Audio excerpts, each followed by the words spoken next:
Muy bienvenidos a la clase número 4 de nuestro curso MAT 070, Introducción al Cálculo. En la clase de hoy hablaremos sobre algunos elementos de la teoría de conjuntos. Comenzaremos por dar algunas definiciones, luego veremos el álgebra de conjuntos y algunas propiedades.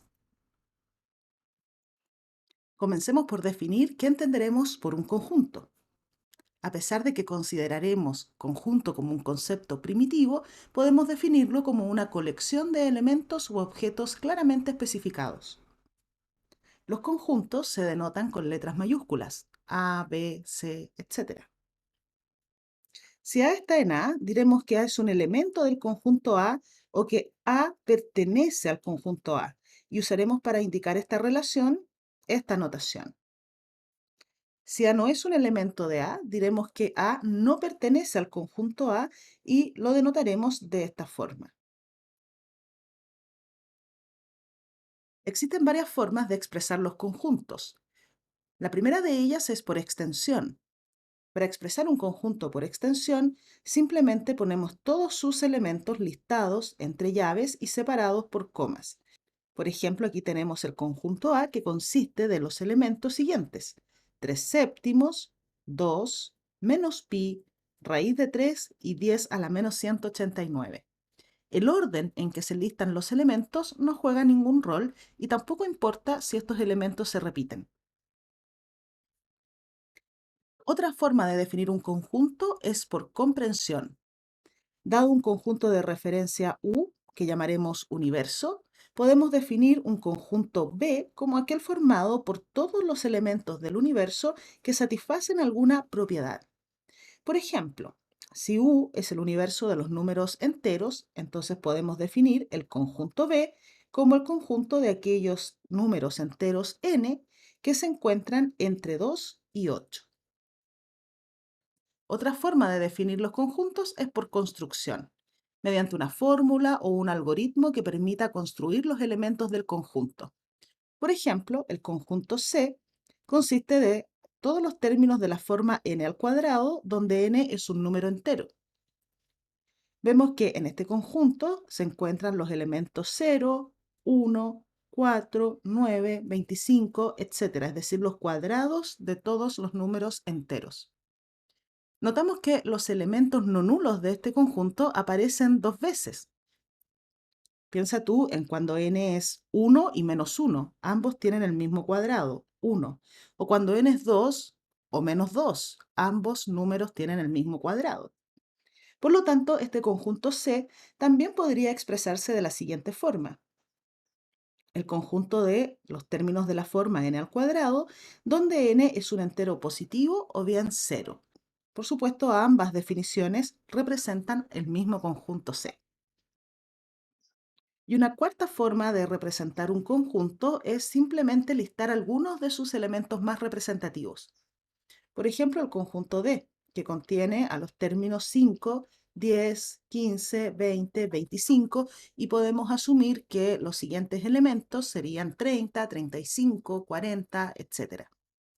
A pesar de que a veces se utiliza esta forma, esto no es matemáticamente correcto, porque no es muy preciso. Observa que el conjunto D podría corresponder perfectamente al conjunto D1, definido como todos los múltiplos naturales de 5. Los primeros 5 términos que vienen listados en el conjunto D efectivamente son elementos del conjunto D1, pero también podrían representar los 5 primeros términos del conjunto D2. Para n igual 1, 2, 3, 4 y 5, los términos o elementos del conjunto de 2 coinciden con los elementos del conjunto D. Piensa tú que para n igual 1 obtendremos aquí 5 por 1 más 0. Este término es 0, puesto que el primer factor sería 0. Para n igual 2, este segundo término sigue siendo 0, puesto que ese factor es 0, y nos quedamos con 2 por 5, que son 10. Y así, con n igual 3, tendríamos 15 más 0. Para n igual 4, 20 más 0. Para n igual 5, 25 más 0. Pero ya para n igual a 6, obtendríamos 6 por 5, que son 30, por 5, por 4, por 3, por 2 y por 1, es decir, 30 más 5 factorial. Y ese elemento, 30 más 5 factorial, no es un elemento del conjunto de 1. En ese sentido, esta representación de los conjuntos no es muy precisa. Sin embargo, a veces, en ciertos contextos, no está mal definir el conjunto en esa forma. Hablemos de la igualdad de conjuntos. Diremos que dos conjuntos A y B son iguales si ellos tienen exactamente los mismos elementos. Es decir, que A es igual a B si y solo si X está en A, si y solo si X está en B. ¿Qué quiere decir esto? Que todos los elementos de A pertenecen también a B y viceversa. Todos los elementos de B pertenecen también al conjunto A. Es decir, A y B son iguales si y solo si tienen exactamente los mismos elementos. Revisemos ahora la relación de subconjunto. Diremos que A, el conjunto A, está contenido en el conjunto B si todos los elementos de A pertenecen también al conjunto B. En tal caso, escribiremos A es subconjunto de B, con esta notación. Para indicar esta relación, podemos decir simplemente que A está contenido en B o bien que A es un subconjunto de B. Si A no está contenido en el conjunto B, ¿qué quiere decir esto? Que existe algún elemento de A que no pertenece al conjunto B, diremos que A no está contenido en B o que A no es subconjunto de B y expresamos esta idea mediante esta notación. La relación de subconjunto también nos permite dar una nueva definición para la igualdad de conjuntos. Dos conjuntos A y B son iguales si y solo si A es subconjunto de B y B a su vez es subconjunto de A. Esto es equivalente a decir que todos los elementos de A pertenecen también a B y que todos los elementos de B pertenecen también al conjunto A. Definamos ahora el conjunto vacío. Llamaremos conjunto vacío al único conjunto que no tiene elementos y se denota por la letra griega phi. Una propiedad importante del conjunto vacío es que él es subconjunto de cualquier otro conjunto. Veamos algunos ejemplos. Se nos pide determinar el conjunto de todos aquellos enteros z, tales que elevados a 666 son menores que 0. Y todo número elevado a un exponente par es siempre mayor o igual que 0. Por lo tanto, no existen enteros x que satisfagan esta propiedad. De modo que este conjunto no es otro que el conjunto vacío. No hay elementos, no hay ningún entero z que satisfaga esta propiedad. También se nos pide determinar el conjunto de todos aquellos números reales x que no pertenecen al conjunto de los números reales. Bueno, todos los números reales pertenecen al conjunto de los reales, por lo tanto, nuevamente se trata del conjunto vacío. En el tercer ejemplo se nos pide determinar el conjunto de todos aquellos números reales x que hacen que x menos 1 al cuadrado más x menos 2 al cuadrado sea igual a 0. Observa esta ecuación, x menos 1 al cuadrado. Esta expresión es siempre mayor o igual que 0 para todo número real x. Lo mismo pasa con el cuadrado de x menos 2. Esta es una suma de números no negativos. Por lo tanto, para que esto sea 0, es necesario que cada uno de estos términos, cada uno de los sumandos sea igual a 0. Pero si el primer sumando es 0, x necesariamente tendría que ser 1. Y el segundo sumando es 0 solo para x igual a 2. Por lo tanto, ningún número real hace 0 a ambos sumandos de manera simultánea. Nuevamente estamos en presencia aquí del conjunto vacío. No hay ningún número real que haga 0 a esta suma. Cuarto ejemplo, nos entregan dos conjuntos. El conjunto A, cuyos elementos son de la forma 2n más 1, con n un número entero, y el conjunto B, cuyos elementos son de la forma 2n menos 1 para n entero. Se nos pide probar que ambos conjuntos son iguales. Para eso debemos probar que todos los elementos de A pertenecen también a B y a su vez que todos los elementos de B pertenecen también a A. Entonces partamos con un elemento de A. Los elementos de A tienen la forma 2n menos 1. Por lo tanto, el elemento 2 veces k menos 1 más 1 pertenece a A, puesto que si k es un entero, k menos 1 también es un entero, es decir, este elemento pertenece al conjunto A.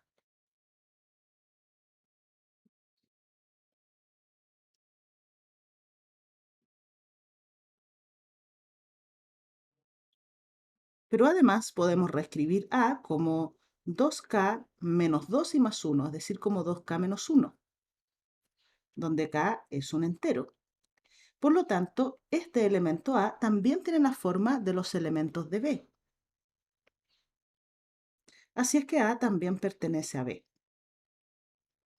Por otra parte, podemos considerar ahora un elemento de B. Sea B el siguiente elemento, 2 veces k más 1 menos 1. Como k es un número entero, k más 1 también es un número entero, por lo tanto, este elemento efectivamente es de la forma de los elementos del conjunto B.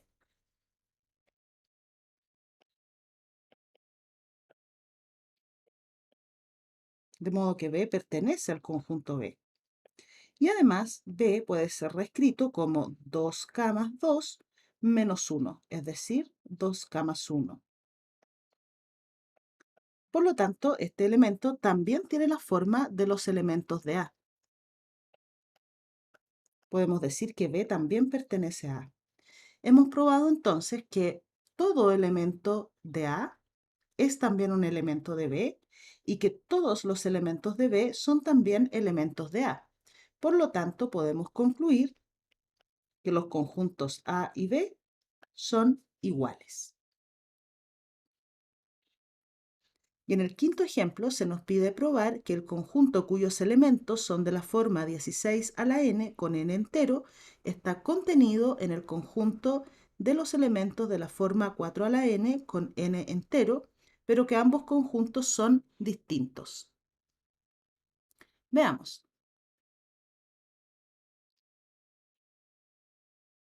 Partamos por considerar un elemento que pertenezca al conjunto de 16 a la n con n entero, el conjunto que contiene a estos elementos.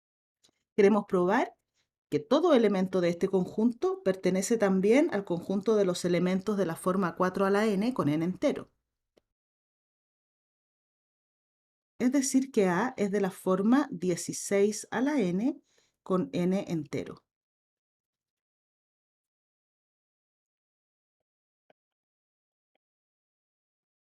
Pero observamos que 16 a la n puede ser reescrito como 4 al cuadrado a la n, es decir, 4 a la 2n, con n un entero.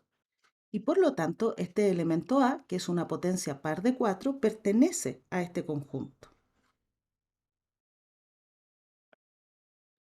A, ¿verdad? Que es de la forma 4 a la 2n, pertenece al conjunto de aquellos términos de la forma 4 a la n con n entero.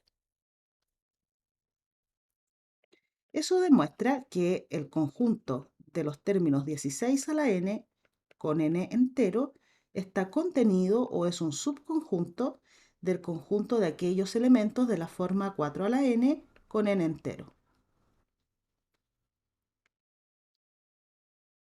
Para probar que ambos conjuntos no son iguales, basta que encontremos un elemento del conjunto de las potencias de 4 que no pertenezca al conjunto de las potencias de 16. Notamos que 4 al cubo es un elemento del conjunto de las potencias de 4, de las potencias enteras de 4. Y este elemento, 4 al cubo, no pertenece al conjunto de las potencias enteras de 16. puesto que los elementos que pertenecen a este conjunto son todas potencias pares de 4. Concluimos entonces que el conjunto de las potencias enteras de 16 efectivamente está contenido en el conjunto de las potencias enteras de 4, pero estos conjuntos no son iguales. Ya hay un elemento que pertenece a uno de los conjuntos y no al otro.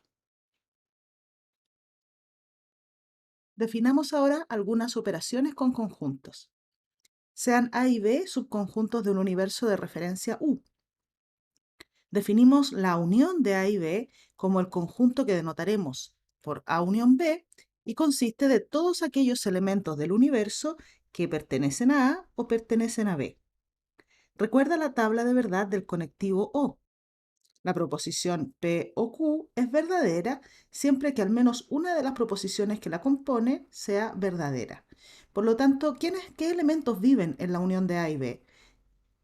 En la unión de A y B están todos los elementos de A, así como también los elementos de B. Definimos también la intersección de A y B, que denotaremos por A intersección B, y es el conjunto que consiste de todos los elementos del universo que están en A y también en B. Es decir, la intersección de A y B son los elementos que estos conjuntos tienen en común. También definimos la diferencia de A y B. Denotaremos por A menos B al conjunto de todos los elementos de A que no pertenecen a B.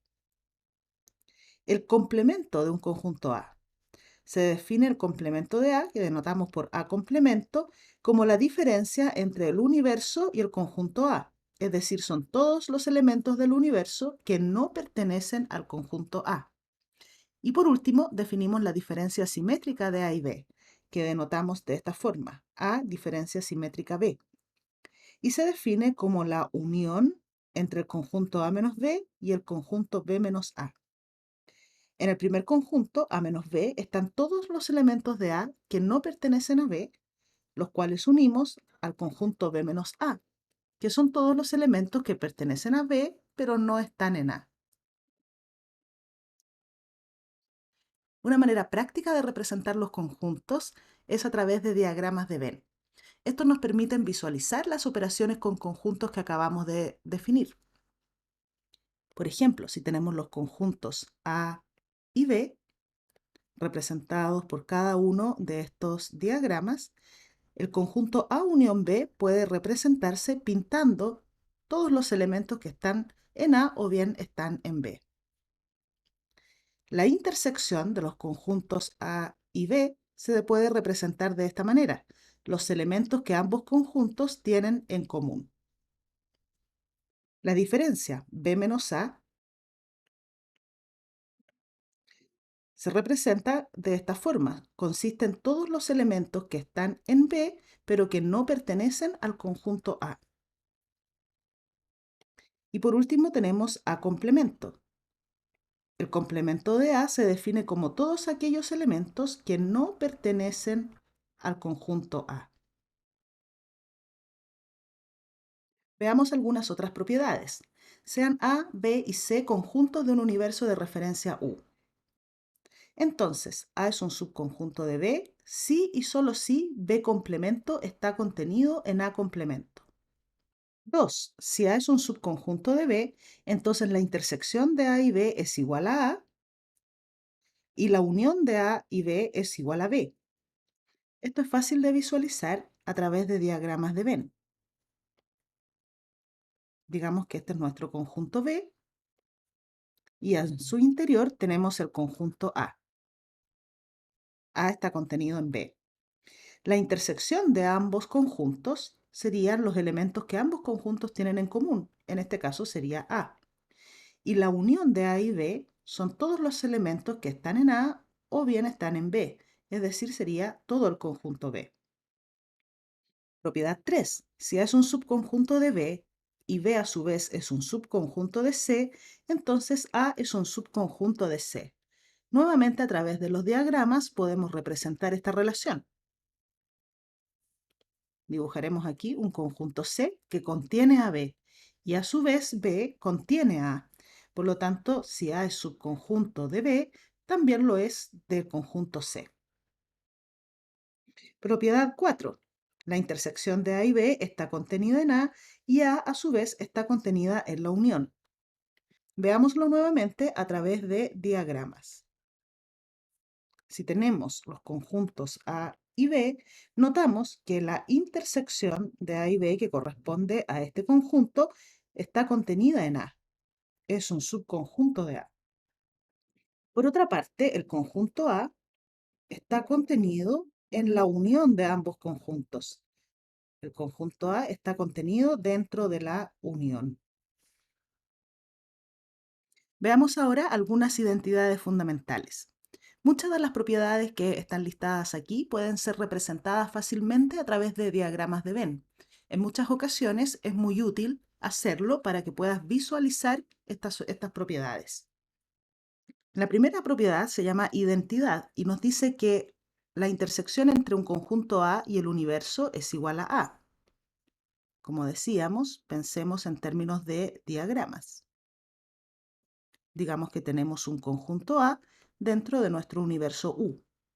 Si intersectamos A con el universo, nos quedamos con A.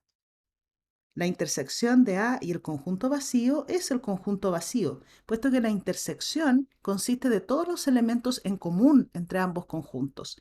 Pero como el conjunto vacío no tiene elementos, entonces la intersección es también el conjunto vacío. ¿Qué pasa si unimos el conjunto A con el universo? Bueno, obtenemos todos los elementos del universo. Y si unimos al conjunto A el conjunto vacío, nos quedamos, por supuesto, con el conjunto A. La idempotencia. ¿Qué dice la idempotencia? Que la intersección entre A y A, es decir, sus elementos en común, es el propio conjunto A. También si uno el conjunto A con sí mismo, obtengo nuevamente A. La involución, que nos dice que el complemento de A complemento es A. Claro que sí. ¿Qué sería A complemento? Serían todos los elementos que no pertenecen al conjunto A. El complemento de este conjunto sería entonces el conjunto A. Otra propiedad en la que llamaremos complemento y nos dice que la intersección entre A y A complemento es el conjunto vacío. Por supuesto, los elementos que están en A complemento no pertenecen al conjunto A, por lo tanto, la intersección, no hay elementos en común y la intersección es el conjunto vacío. Ahora, si unimos el conjunto A y el complemento de A, obtendremos el universo. La conmutatividad. La intersección entre A y B es exactamente lo mismo que la intersección entre B y A. Lo mismo pasa con la unión. A unión B es lo mismo que B unión A. Son los mismos conjuntos. La asociatividad. ¿Cómo hacemos la unión o la intersección ya no entre dos conjuntos, sino que entre tres conjuntos? Bueno, la intersección de A con B intersección C es equivalente a la intersección de A y B intersección C. Lo mismo pasa con la unión. Si hacemos A unión B unión C, eso es equivalente a calcular A unión B unión C. Distributividad. La propiedad de distributividad nos dice que la intersección distribuye sobre la unión y también la unión distribuye sobre la intersección.